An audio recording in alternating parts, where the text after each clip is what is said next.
નિશાન ચૂકમાં નહીં માફ નીચું નિશાન આ સૂત્ર છે અર્જુનની જેમ નિશાનેબાજી કરતા ડોક્ટર રોનક ગાંધીનું.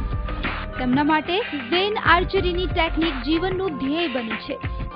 શરીર અને મગજનું સંતુલન રાખતા ડોક્ટર રોનકે ઝેન આર્ચરીને જીવન જીવવાની પદ્ધતિ તરીકે અપનાવી છે. એટલે કે જેપનીઝ વેથી થતી ધનુષ વિદ્યા, જેપનીઝ આર્ચરી, કે જેમાં ખાલી એરોને ટાર્ગેટ પર હિટ કરવું જ એનો ઓબ્જેક્ટિવ નથી, પણ તમે અવેરનેસ ઘણી બધી શીખી શકો, તમે માઇન્ડથી નો માઇન્ડ તરફ આવી શકો, ઘણી રિલેક્સિંગ અને મેડિટેટિવ માર્શલ આર્ટ છે એ રીતે કહી શકાય.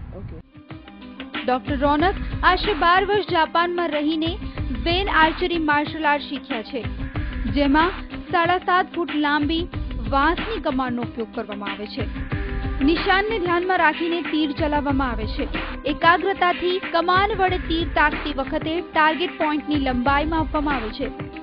શારીરિક સૌષ્ઠવ કેળવીને ખુલ્લા મેદાનમાં રમાતી આ રમતના અણિયાળા તીરને હાથમાં મોજા પહેરીને પકડવામાં આવે છે અને તેને કમાન પર ગોઠવીને નિશાના પર તાકવામાં આવે છે. લગભગ 8 લેવલ સુધી તેના ટાર્ગેટ પોઈન્ટ નક્કી કરવામાં આવે છે. હું Osho commune international Poona visit કર્યું 12 વર્ષ પહેલાં ફર્સ્ટ ટાઈમ, અને ત્યાં આગળ મેં પહેલાં જોયું. હું કરાટે પહેલાં કરતો હતો કોલેજમાં, અને આ એટલી સોફ્ટ, એટલી બ્યુટીફુલ આર્ટ હતી કે it was like a love at first site.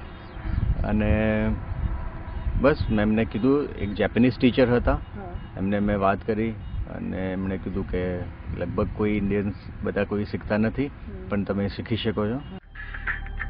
ધૈર્ય, એકસૂત્રતા અને જાગૃતતા કેળવવા માટે આ રમત ઉપયોગી છે. ડોક્ટર રોનકે ઝેન આર્ચરીની ટેકનિકમાં 3 બ્લેક બેલ્ટ મેળવ્યા છે અને ઝેન આર્ચરીના તેઓ દેશના એકમાત્ર જાણકાર વ્યક્તિ છે.